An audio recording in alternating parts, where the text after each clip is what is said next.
I don't even know where to start. Gosh, you've got to understand. I hardly understood it myself as it was happening. Please, just promise me you won't immediately dismiss it out of hand. I know how I've been in the past. I can be... Face it, I've lied. I've been manipulative.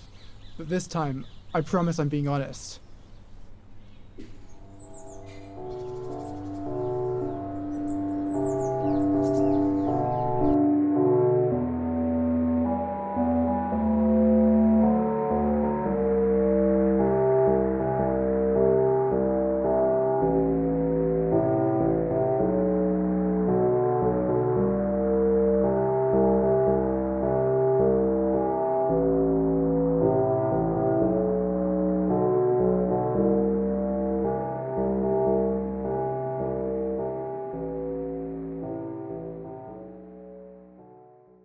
The other week, I was at this house party in Hampstead. Big fuck off mansion in Hampstead. But that's not particularly important, I suppose. I was there with... Doesn't really matter who I was there with. But I was there, and I bumped into Trish there. You remember Trish. Trish used to sit in the front of Dr. Jabarian's lectures. Yeah, Patricia, Trish, that's the one. I hadn't seen her since... in a while, not since graduation. And I don't really know if we've ever spoken out of class, if I'm being brutally honest with myself. But we get to talking, and maybe it was the way her hair was done. Maybe it was the alcohol, but she looked absolutely stunning. So we get to talking some more. And then I'm on an Uber ride back to her house. It's complicated. I mean, I have roommates and... fuck it. I told you I wasn't gonna lie. So I'm not gonna lie. My flat was on the way. And frankly, I didn't want her knowing where I lived.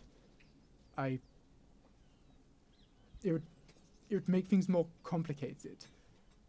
Fuck it. I sound like a right dickhead, don't I? No. Don't defend me. I know what I was. Fuck. Where were we?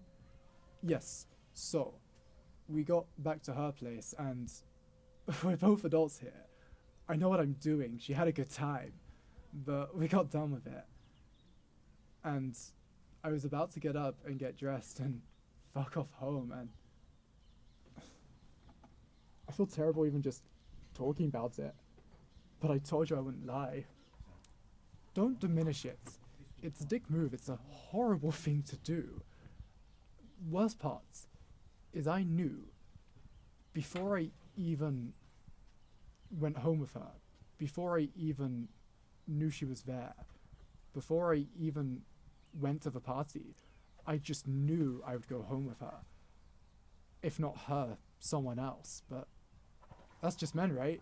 That's who we are. It's what we do. Anyway, I'm lying in her bed. She's cuddled up in my arms. And I guess she could feel me pulling away, because she says, "Why don't you stay the night?" I don't know. It's strange, actually. I know I shouldn't stay, lead her on, make her think we're anything more than we were or than I wanted it to be. But I told myself I'd stay the night, wake up early, sneak out, and she'd be none the wiser. But it sounds horrible, fucking horrible, recalling that now. But at the time, I thought it'd be far, far kinder than just having the whole, I just wanted this to be a one-time thing conversation. You know, I didn't want to see her cry, make her sad. Figured this would be far kinder. Too bad it didn't work out in the end, though.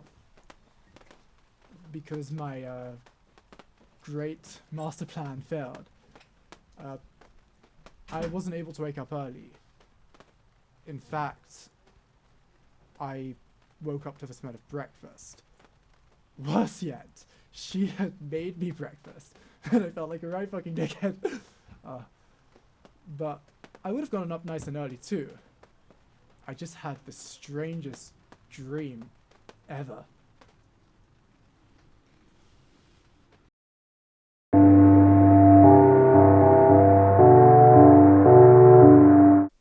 It was almost like I could leave and wake up whenever I wanted, but I'm getting ahead of myself.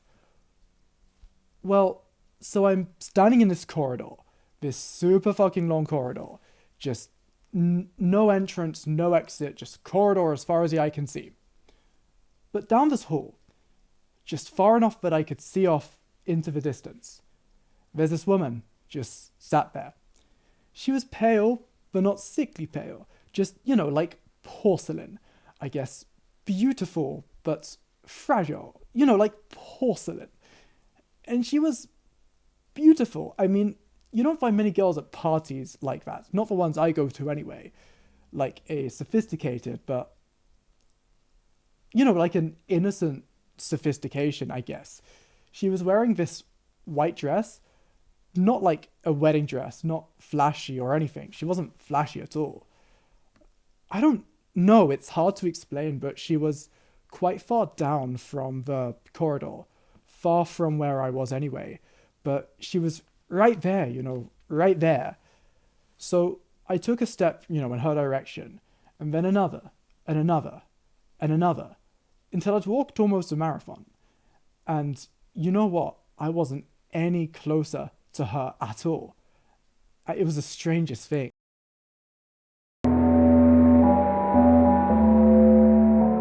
Anyhow, after I woke up, I joined Trish for breakfast.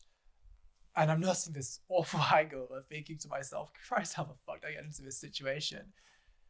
And then she asked me the question, the big question, the question you never want to hear when you just want to get up and go after spending the night at someone's house. You just want to leave. She asked me, what are you doing?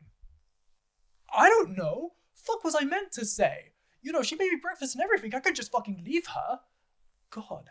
So I didn't say anything. So she asked me,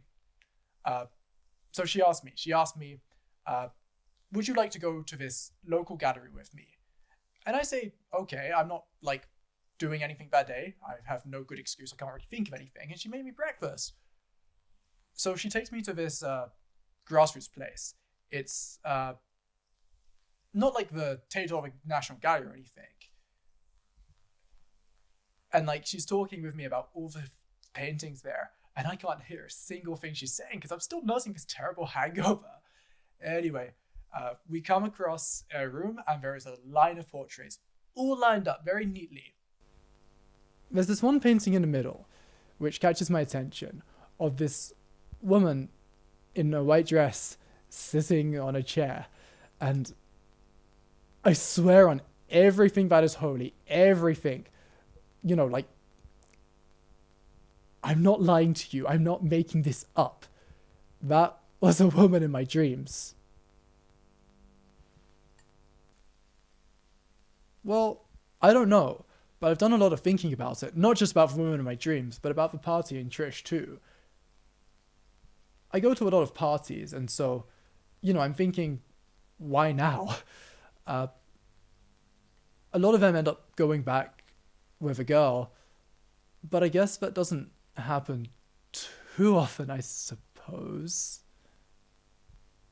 I'm a real fucking arsehole, aren't I? Well, I guess that just makes me a man.